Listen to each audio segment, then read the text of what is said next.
Alright, my name is Derek Levitt, and this is my website that I made for my final project.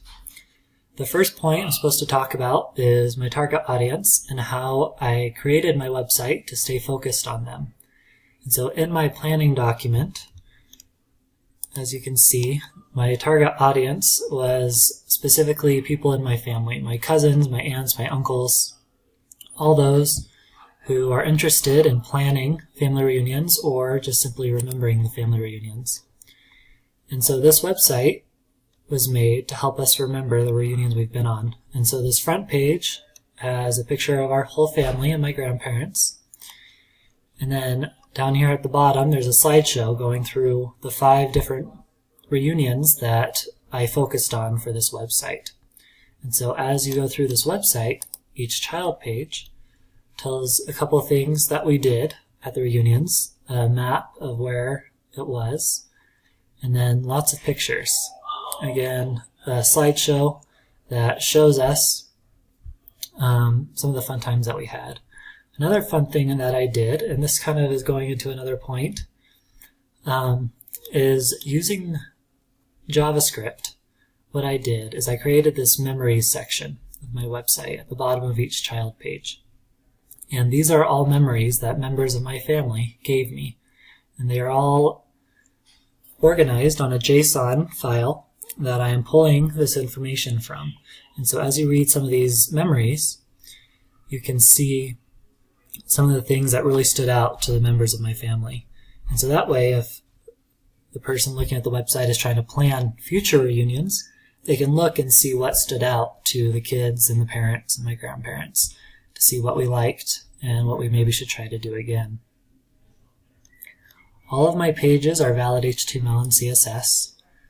If you check,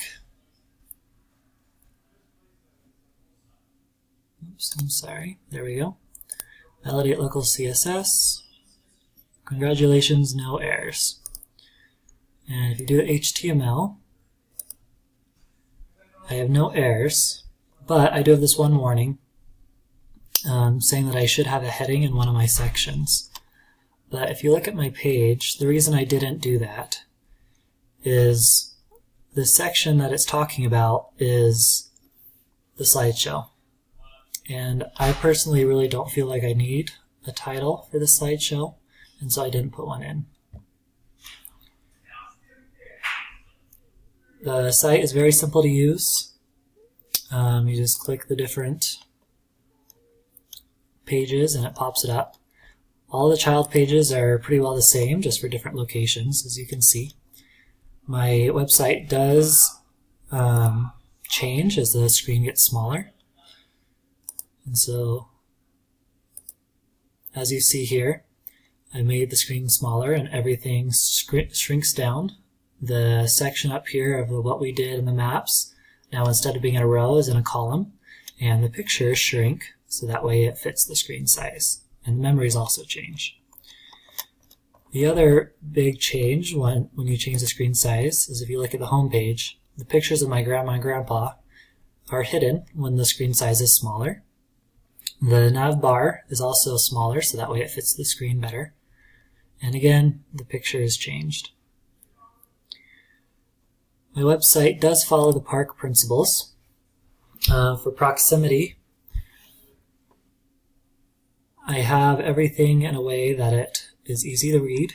It's very readable and easy to follow. The alignment, there's no crazy alignment issues. They're all pretty straight, horizontally and vertically, the memories especially. My home page was a little bit different because the pictures are a little bit different sizes, but I did that on purpose because I wanted the pictures of my grandparents to be taller anyway.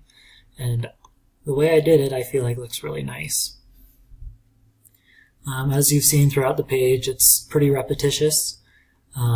There's nothing too crazy on each page. They all look very similar.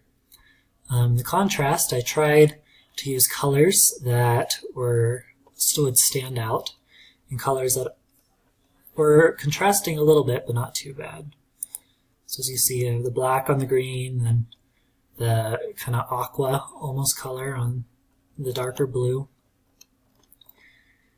And so I believe that I followed the park principles very well. And this project does fulfill the requirements and the other things in my approval, my proposal that was approved. As you look on here, I have the wireframes that, if we look at, are very similar to the front page, that home page that I created. The colors are the same. I did use these two fonts in my website, and I had the simple list of things I was going to have on my content pages, as well as my JSON plan, target audience, my persona is talked about in here, the purpose. It's all there like it's supposed to be. When my website was peer-reviewed, I wasn't quite finished with it, and so it was a little bit hard for the other student reviewing my site to give me a lot of things to change. But I did finish everything that he had said needed to be finished. But I also had other people look at my site, like my parents and my roommates, to tell me what they thought I should change. And one of the things that they told me to change was on the slideshows, the pictures, to add this kind of transparent background behind the text of each picture. That way the text that's down there would stand out a little bit better. And so I tried it, and I think it looks a lot better, and so I've kept it that way. The only other thing that I've changed is one of the pictures in this slideshow, this one actually, the Lake Powell picture.